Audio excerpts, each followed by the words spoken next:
So how to check your idle control valve? If yours doesn't do that, then you have a problem, buddy.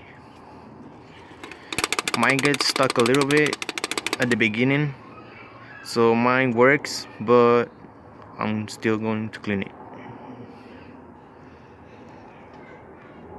Alright, so I'm gonna show you right now how to clean your idle control valve. Okay, so this is what I'm using, brake cleaner.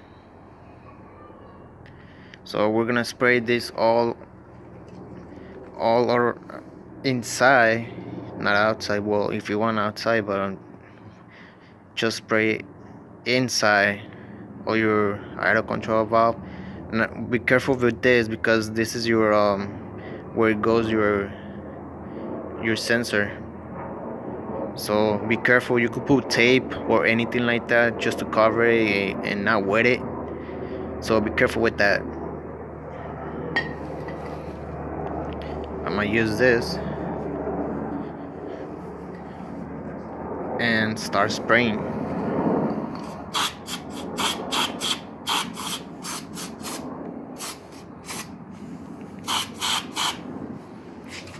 Both sides.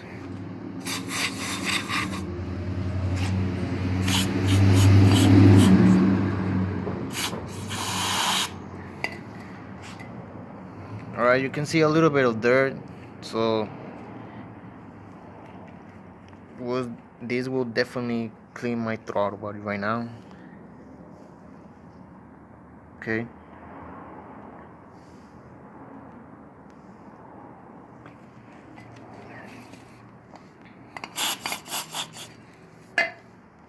And then keep spraying until you don't see any dust.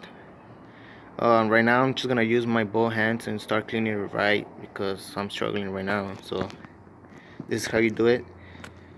And if you're just doing this, then just wait I don't know, like 10 minutes to dry it, then install it and you're good.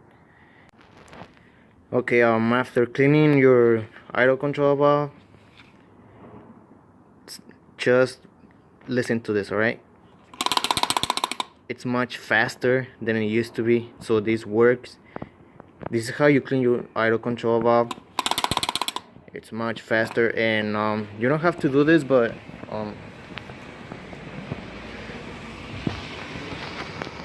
I clean where it goes, where it lets the air in, so you could tell it's cleaner now. You don't have to do this, but it's just personal preference. But I clean a little bit of the inside, and the outside I clean it, but don't spray inside, alright? Do not spray inside. So this is how it looks. Okay,